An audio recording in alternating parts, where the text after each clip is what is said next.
This is lesson 16 on dispensing controlled substances. We're going to be covering pages 84 through 87 in your book. So if you haven't done so already, please take out your book so you can follow along.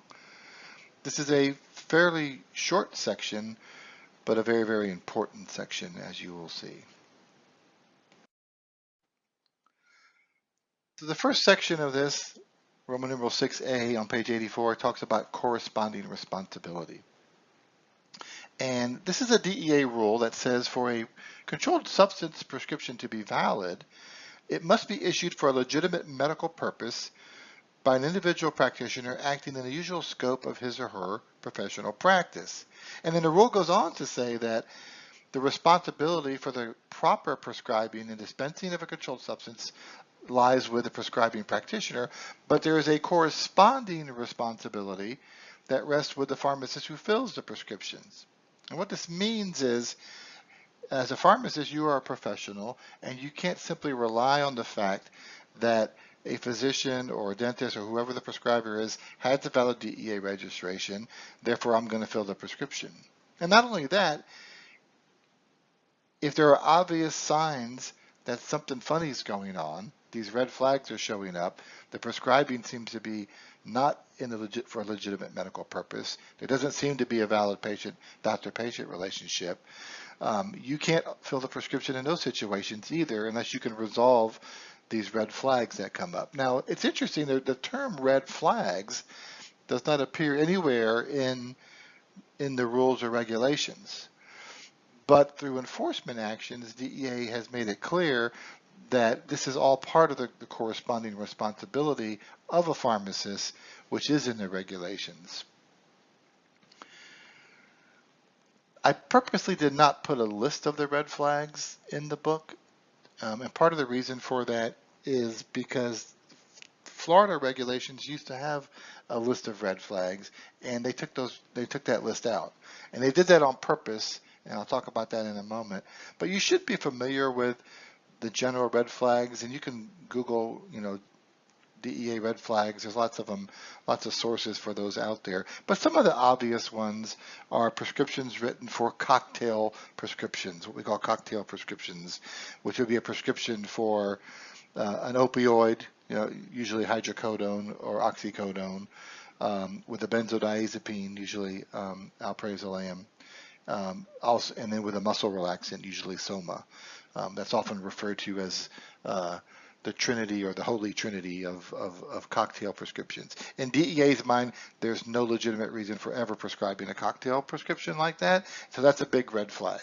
And we can argue whether or not there might be a case where that you would fill a prescription like that, but I would tell you DEA doesn't see that as ever being a legitimate prescription. Improper dosing, when patients are not being individualized dose, every single patient that goes to a particular prescriber, every prescription you get from a prescriber is for the same drug, and it's for the same strength, and it's always the highest dose of that strength, and everyone gets immediate release product. Nobody gets the sustained release product.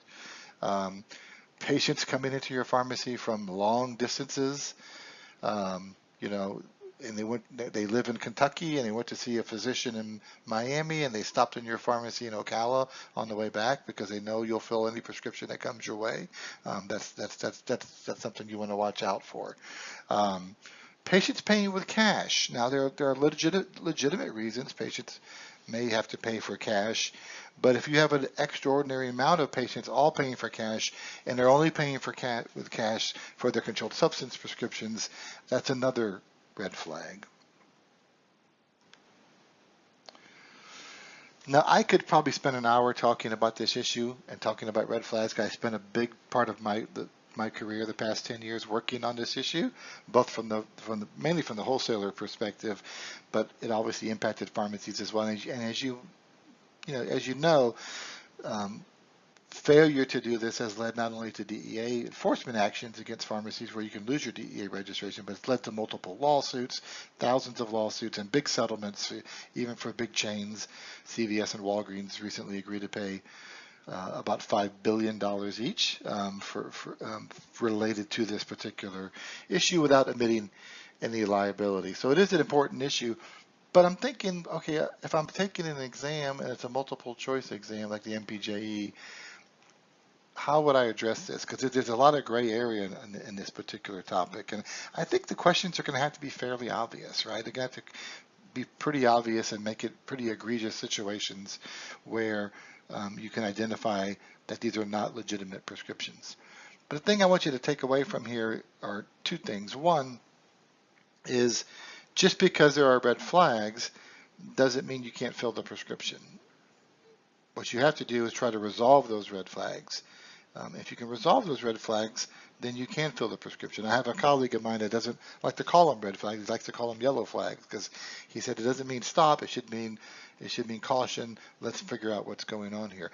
But DEA has made clear in some more recent enforcement actions that you must resolve the red flags before you dispense it, and you must document the resolution of those red flags. So I think documentation is really going to be a key here forward if you want to avoid having action taken against your license or against the pharmacy's DEA registration.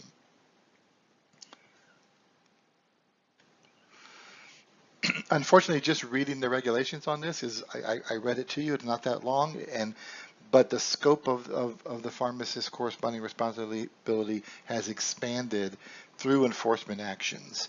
And I'll give you, if you want to read one of the big cases that did this, the case is Holiday CVS, the Holiday CVS case, you can Google that, which was a case in Florida against CVS that laid down a lot of the new rules we have related to how pharmacists interpret red flags and resolve those red flags in order to meet their corresponding responsibility.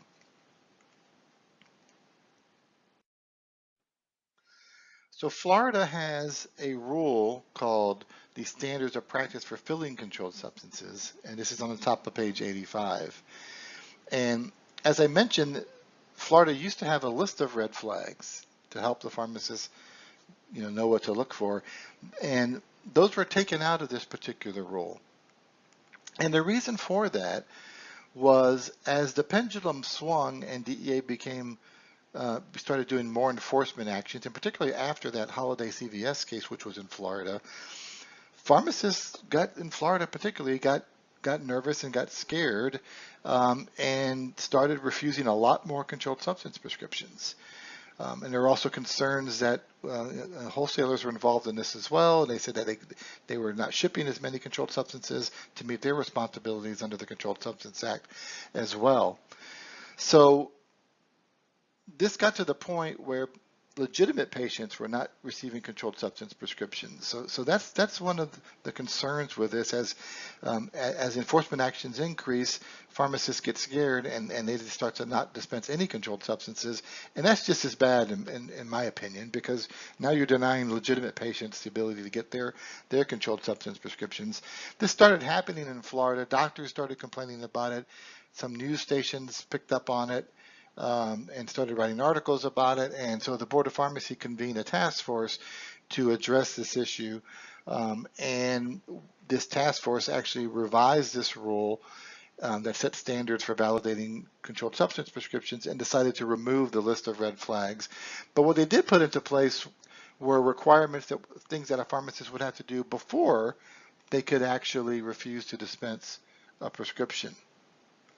And if you look on page 85, it says you must validate any controlled substance prescription to determine that it was issued for legitimate medical purpose. So this is in order to meet that corresponding responsibility. But the number 2 says if you have concerns with the validity of the prescription, in other words, if you've identified some of these red flags,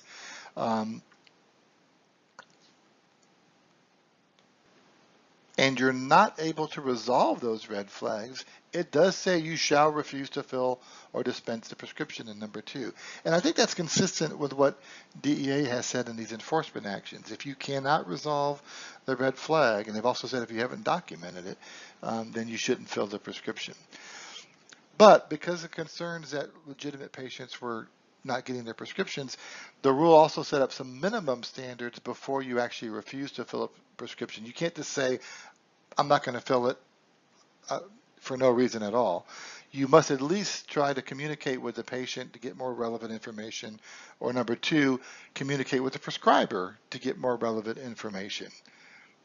And then number three is interesting. It says in lieu of number one or number two. So instead of talking to the patient or the prescriber, you at least have to look at the PDMP before you refuse to refill a controlled substance prescription. That doesn't make a lot of sense today because, as you're going to see later on, checking the PDMP is now mandatory in Florida. So you'll see in my note I put there on page 85, this rule was put into place before checking the PDMP was mandatory. And all this rule said was, look, you got to at least talk to the patient or talk to the doctor, or if you're not going to do that, at least look in the PDMP to see if there's really a problem before you're going to refuse to dispense it. I think the board needs to revise this rule to get rid of that because it doesn't make any sense because you have to check the PDMP with every prescription now. Regardless, the bottom line is you want to resolve every red flag for a controlled substance prescription before you dispense it to the patient.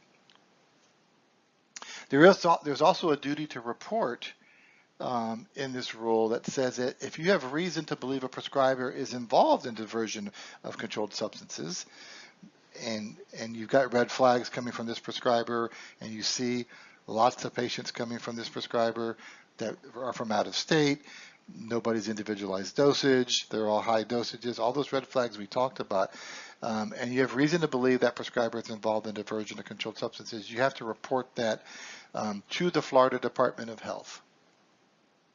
So any kind of mandatory reporting requirement is something you want to make sure you remember when you're taking the MPJE. This rule also has a mandatory continuing education requirement that pharmacists have to take on how to validate controlled substance prescriptions. It's a 2-hour program and it has very specific items that have to be included in that CE program for you on page 86. And you have to do this every 2 years as part of your continuing education requirement. It's not in addition to the 30 hours you have to do, but a part of the 30 hours has to include a course on that's approved by the Board of Pharmacy on validating controlled substance prescriptions. There's also an interesting part of this rule that says every pharmacy has to maintain a computerized dispensing program for every controlled substance prescription that they dispense. And that system has to be able to print out what's called a summary record of every controlled substance prescription that you filled within 72 hours of request by anyone in law enforcement. And it has to be able to go back 60 days. Now, I'm sure most pharmacy computer systems will do this, but it has to include information about the volume or quantity of controlled substances you dispense and the identity of the controlled substances dispensed under the specific prescription and by prescriber and by volume.